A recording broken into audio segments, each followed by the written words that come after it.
केन्द्रापड़ा पाटकुरा निर्वाचन मंडली में विभिन्न जनसंपर्क कार्यक्रम में जोगदे बीजेपी राष्ट्रीय उपाध्यक्ष तथा सांसद बैजयंत पंडा। परिवेश को प्रदूषण मुक्त करने प्रधानमंत्री नारा गोटे गछ माँ उद्देश्य कोरुआ उच्च विद्यालय परिसर में विभिन्न औषधीय वृक्ष रोपण करते। सांसदों सहित शिक्षक और अभिभावक एक कार्यक्रम में सामिल होते।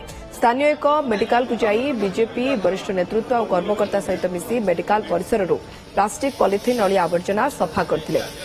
कमलाबेन मेहटा कन्याश्रम जाई अंतेवासी सहित किसी समय काटिथिले। विभिन्न पंचायत गस्त करी भिन्न भिन्न क्षेत्र में गौरव आनिथिबा विशिष्ट व्यक्ति घर को जाई सेमानक सहित आलोचना करथिले। गस्त अवसर में जिला सभापति शशांक शेखर सेठी, बीजेपी नेता तेजेश्वर परिडा सहित बहु वरिष्ठ बीजेपी कर्मकर्ता सामिल होते।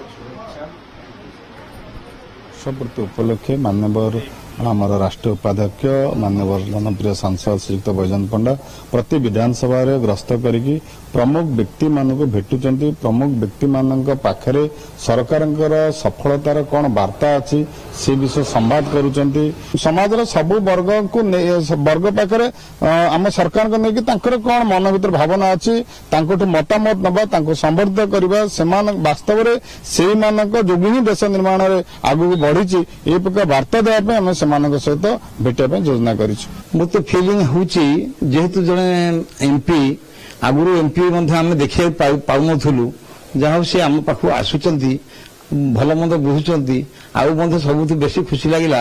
आम मोर तो यही सर्वस्व हूँ अनुष्ठान आमर कन्याश्रम से कन्याश्रम से बुलिले जो अभाव असुविधा पिला अच्छी बुझिले पिला सहित इंटराक्शन कले से टाइम मत बेस खुशी लगे।